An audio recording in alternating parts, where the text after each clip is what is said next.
So fitness and health, they follow a curve to a point and then they diverge.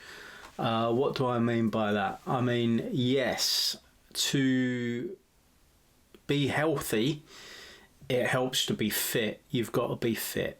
But everything comes with a cost. And if you focus completely on fitness, at a certain point, health declines and fitness increases. It's an interesting phenomenon. To be perfectly honest with you, it's not something that the majority of us need to worry about.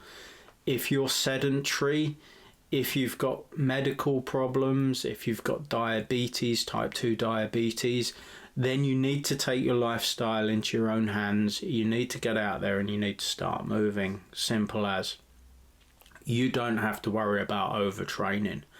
I don't have to worry about overtraining and I'm quite fit, you know. So it just comes to a point where elite athletes will be training and becoming fitter, stronger and faster at the detriment to their health, because at that point it's going to be reducing heart rate variability. It's going to be putting stress and strain on their metabolic health. It can cause cardiac problems, inflammation, chronic stress. So it is interesting to know that overtraining is a thing, but only in extreme cases. I mean, it's all about balance. Life, health, especially well-being, is all about balance. Now, for some people, fitness is their life. But just understand that we give something up for everything we gain. If we are overtraining, and I'm talking doing Ironman on the regular, running marathons every other weekend, doing super strenuous endurance sports, or lifting heavier and heavier and heavier to the point that you're becoming like a super strong man, then that's going to be detrimental to your health, although you might be considered extremely fit. It's just an interesting phenomenon to find your own balance. Now, the best way to measure your balance is to look at your metabolic health. Like, you don't want to be overweight, you don't want to be insulin resistant, you don't want to have high blood pressure, you want to have good heart rate variability. All of these things can be achieved by looking after your lifestyle, healthy, happy, balanced lifestyle, whereby you're eating whole foods, you know, natural foods, meat, vegetables, eggs, fish. You want to be moving freely and ably. You want to be walking a fair distance. You want to be able to do a couple of flights of stairs without getting out of breath.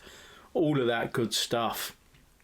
You want to have some sort of stress management in place, and, you know, meditation, yoga, something like that. And you want to have all of those things working synergistically so that you can feel happy and healthy.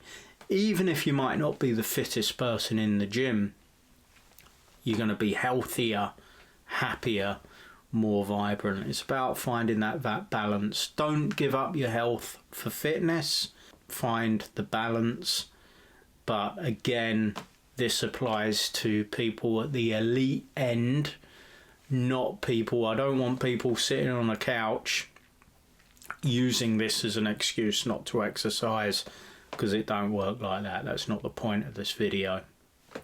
Just so people understand, health and fitness track along to a certain point, and then at a certain point fitness can increase and health can decline, especially if people are jacking themselves full of all these steroids. You're looking at hormonal imbalance, all of that. Good diet, good sleep, good amount of exercise, some way of managing your stress is going to be far better for you than hitting personal best in the gym.